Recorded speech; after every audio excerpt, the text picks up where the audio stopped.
네, 안녕하십니까. 2020년 12월 17일 오전 방송 시작하겠습니다. 자, 미증시가 나스닥이 사상 최고가를 돌파했습니다. 여기서 이제 쭉 뽑아 나와야 됩니다. 쭉 나와야 됩니다.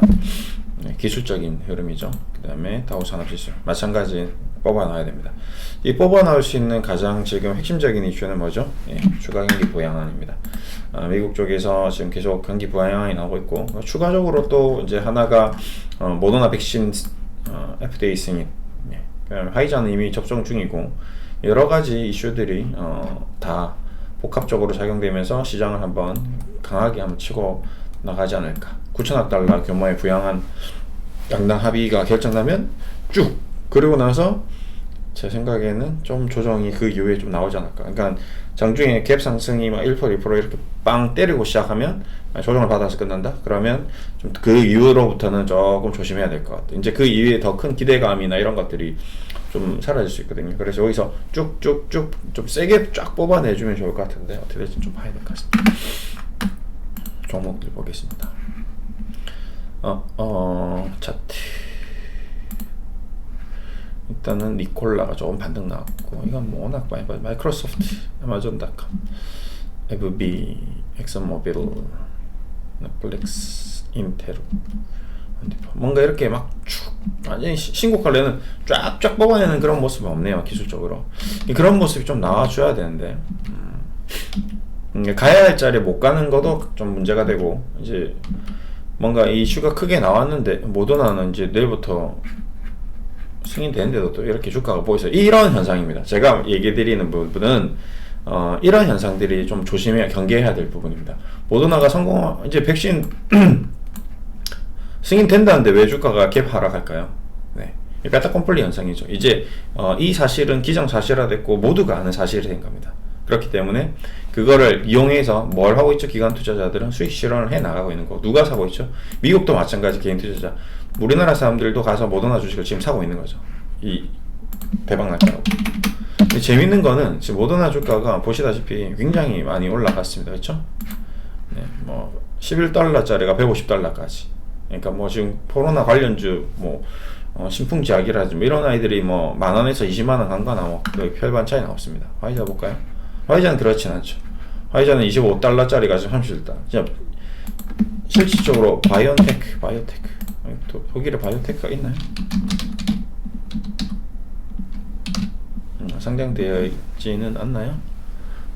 나스닥, 바이오테크, 미경 심청항공, 시노백, 없는 것 같은데, 일단 뭐 바이오테크와 같이 함께 해서 이제 화이자가 벌써 접종을 하고 있는데, 이건 뭐 그냥 우리나라 바이오 기업에 비하면 말이 안 되는 거죠. 겨우 25달러짜리가 37달러 갔으니까 25만짜리가 37만원 밖에 안 간 거거든요. 25만짜리가 40만원 간 거거든요. 단순히 그냥 셀트리온하고 비교할 수는 없지만, 셀트리온 한번 볼까요?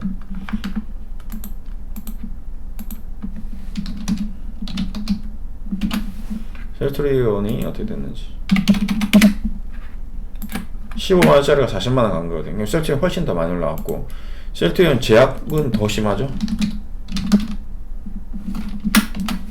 셀트리온 제약은 27,000원짜리가 23만원, 10배 가까워요. 그러니까 거의 모더나처럼 올라갔습니다. 그러니까 이 올라간 폭이 좀 시장이 생각하는 것보다 많이 올라간 부분도 있습니다. 그런 거는 좀 우리가 경계해야 될 부분이고요. 바이엘 뭐 마찬가지, 산오피 이런 회사들은 같은 제약인데 치료제가 없다 보니까 뭐 거의 뭐, 근데 이런 산오피에서 만약에 개발했다, 우리나라 뭐 한미약품 같은 경우도 마찬가지죠.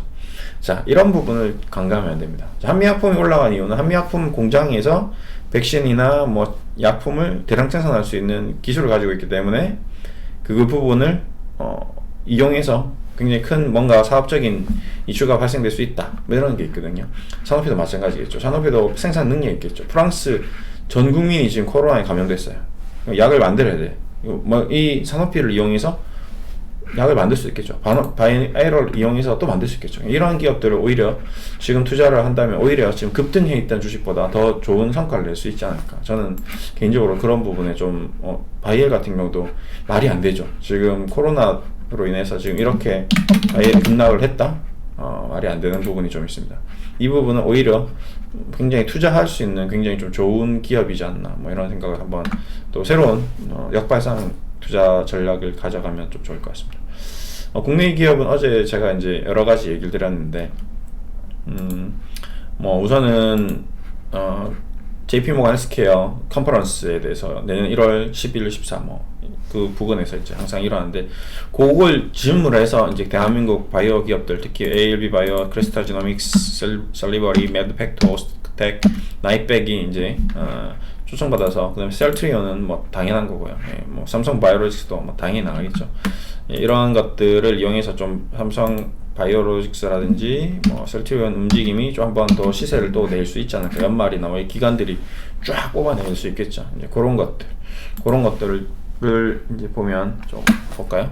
수급은 바이오톡스, 셀트리온이야. 외국인들이 좀 차익 실현했습니다. 지금 좀 제가 봤을 때는 이런 양상이라면 전반적으로 셀트리온 그룹주는 이번 이슈를 이용해서 좀 주가가 좀 상승한 부분이 있는 것 같고요. 그래서 조금 조정이 나오면 모를까, 지금 당장은 좀 조심해야 되는 부분이 있고, 나이백 수급은 어제 안 받아들여서 매드팩토가 좀 수급이 좋네요. 셀리버리 이런 것들, 크리스탈 제노믹스, 뭐 이런저런 종목들이 있습니다. 예, 그래서 이런 것들을 좀 체크를 좀 했고요. 네. 중요한 건 어제도 제가 이제 셀트리온리즘이라는 책을 밤에 새벽 1시까지인가 읽다가 자는데, 네, 좀 충격적인 책입니다. 네. 좀 그럴 책일 거라고 좀 예상을 하고 읽긴 읽었는데, 역시 매우 충격적이었던 책입니다. 제가 심장이 춤을 추게 만들었고, 제 심장에 번개가 쳤고, 제 머리를 아주 흔들었습니다.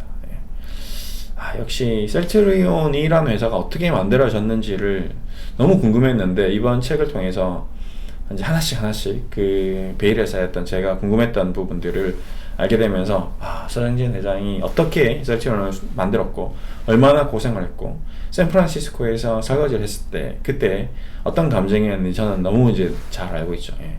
왜냐면 저도 한 4년 전, 5년 전에 영국에 있는 런던에 있는 식당에서, 한인 식당에서 설거지를 3개월 동안 했었거든요.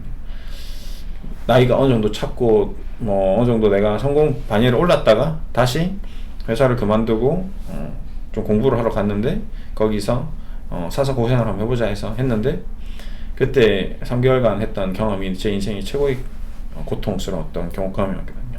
군대의 화생방보다 더 힘들었던, 화생방은 일시적으로 1시간 2시간만 고생을 했으면 되지만 런던에서 한 8시간 10시간씩 설거지를 할 때는 거의 제 삶에 대해서 완전히 정신적인, 육체적인 고통의 끝자락을 다녀왔었습니다. 할머니는 막 계속 욕하고 인간 취급도 안 하고, 완전히 거의 3D 업종이니까 제 밑바닥, 제가 뭐 어떤 일을 하고 한국에 있다가 온지 뭐 제가 얘기할 수 없으니까 그냥 설거지를 하는 기계 정도 수준으로 저를 취급했고, 매일같이 욕을 하고, 왜 그래 더럽냐 하면서 다시 막 던지고 막 욕 먹고, 그러면서 죄송합니다 닦고, 예, 사서 일부러 고생하러 들어갔으니까 뭐 고생을 해보자. 근데 딱 하루 만에 제가 그만뒀거든요. 진짜 딱 하루 딱 8시간 설거지하고 나서 계속 할머니는 이제 북한에서 오신 할머니라서 쌍욕 막 계속 하고 있고, 설거지 계속 하고 있고, 내가 왜 여기까지 와서 영국 런던까지 와서 그때도 이제 그 미래 컴퍼니라는 주식으로 돈을 많이 벌고 공부를 한번 해보자 해서 공부하러 갔다가 너무 이제 좀 무료하고 공부가 다가 아닌 것 같구나, 영어가 다가 아닌 것 같구나 해서 인생 경험을 쌓으려고 자신해서 들어갔으나 괜히 들어갔구나 후회를 하고, 딱 첫날 제가 태어나서 처음으로 모든 알바나 직장생활을 많이 했었는데, 여러가지 대학 4년 동안도 피자 배달했고 힘든 일을 뭐 군대 생활 다 겪어봤는데, 첫날 들어가자마자 사표를 낸 경우는 처음이었습니다. 그래서 사표를 딱 내고 그만두겠다고 하니까 이제 할머니, 뭐 사장님, 모든 직원들이 시영아 뭐 잘못 뭐 힘들어, 뭐 힘들었던 거 있어, 막 계속 아니야 꼭 와야 돼, 우리 내일 맛있게 회식하자, 계속 이제 꼬시는 거죠. 그래서 할머니 욕 안 하게 할게, 내가 할머니 욕이 너무 심했지, 이러면서 막 그렇게 꼬셔서 그 다음날 갔습니다. 그래서 그래, 내가 남자가 하루 만에 그만두는 건 아니다. 한 달만 하자 해서 이제 한 달 한 게 이제 적응되고 몸도 근육도 붙고 이제 내성이 생기더라고. 그러니까 재밌더라고요. 그래서 하는 게 하고 짝쇼 하고 막 이제 좀 손이 있고 막 사람들하고 친해지고 밥도 먹고 이러니까 그렇게 이제 3개월 하고 좀 영어가 이제 조금 늘어서 이제 이제 그러면 서빙으로 진출하자 해서 이제 서빙을 나가서 또 한 3개월이라고 그랬던 경험이 있습니다. 하고자 하는 말은 그때 서정진 회장이 샌프란시스코까지 가서 셀트리온을 만들기 위해서 자신의 모든 것을 다 캐리어를 다 버리고 그 설거지를 해가면서 셀트리온을 창립하기 위한 기초 작업들 그 바이오 공학부가 교수님들 만나고 무대포 정신으로 뭔가 사업을 해나갔던 그 모습을 보면서 감동을 좀 많이 받았죠. 나도 뭔가 이 어마어마한 이 마음속에 있는 에너지가 있는데 그 에너지를 어딘가에 쏟아내야 되는데 막 이런 생각들. 저도 경영학과 출신이거든요. 저는 아버지도 사업체를 운영하셔서 이제 경영하는 거를 태어날 때부터 아버지가 회사를 운영하시던 모습을 보면서 제가 어느 정도 성인이 됐을 때까지 왜 저렇게 운영을 하지? 저렇게 경영을 할까? 그게 너무 답답해서 제가 경영학과를 간 거예요. 그래서 제가 경영학과를 가서 그런 것들을 좀 개선할 수 있지 않을까. 그래서 아버지께 조언을 하면 우리 회사가 좀 좋아지지 않을까라는 생각을 하고 갔으나 불가능하겠구나. 이게 더 현실적이 되는 거죠. 왜 저렇게밖에 경영할 수 없는지, 왜 대기업이 횡포가 얼마나 심한지, 아버지가 저 정도 수준밖에 겨우 저걸 유지하면서도 아버지는 이미 그 수준을 넘어서서 직원들에게 뭔가 모든 것을 나눠주고 있구나. 그걸 많이 느꼈습니다. 그래서 아버지에 대해서 더 이상 관여를 안 하고 아버지의 어떤 경영 방식에 대해서 인정을 하게 되고 존경을 하게 된 거죠. 늘 아버지는 이제 점심시간이든 저녁시간이든 늘 아버지는 직원들을 밥 사주고 술 사주고 맨날 힘드니까 직원들이 더 힘드니까 같이 매일 제가 일주일에 7일 중에 7일을 회식하신 것 같아요. 주말에도 나가서 또 가서 회식하시더라고요. 그러니까 맨날 술을 드시더라고요. 그래서 그게 조금 단점이긴 했는데 그게 왜 그랬는지를 이제 어른 돼서 알게 된 거죠. 저 사람 정말 힘들구나. 이제 그 대우정밀이라는 양산에 있는 기업체 하청업체를 받아서 총무과로 청소 용역을 또 했었거든요. 그러니까 청소한 사람들을 계속 관리를 하니까 그 사람들이 대우정밀을 매일 청소하는데 이 막걸리가 없이 청소가 안 되는 거예요. 너무 힘드니까. 막걸리. 저녁에 고기 사주고. 그리고 또 이제 공장 또 일을 하면 그 완전 단순 노동이거든요. 그 K1, K2 막 이런 소총의 어떤 출사된 부분에 나왔던 옆에 플라스틱 찌꺼기를 계속 손으로 갈아서 깨끗이 만듭니다. 그 총을 가지고 제가 이제 군대 가서 총을 쏘았더라고요. 보니까 다 내가 만든 거야. K5하고 방학 때마다 가서 갈았던 그 총이요. 그래서 이제 그랬던 경험이 있는데, 아무튼 이 셀트리온이라는 기업을 지금 셀트리온이즘이라는 책을 읽고 다시 또 보게 되고 서정진 회장이 어떤 그 어마어마함을 또 많이 또 배우게 되고, 그래서 또 저도 이제 감동이 컸고, 그래서 오늘 아침에 새벽부터 일어나서 뭔가 또 새로운 걸 한번 해보자 라는 마음으로 한번 오늘 또 방송을 찍었습니다. 오늘 이렇게 안녕하십니까. 그래 안녕. 이렇게 좀 마무리하겠습니다. 감사합니다.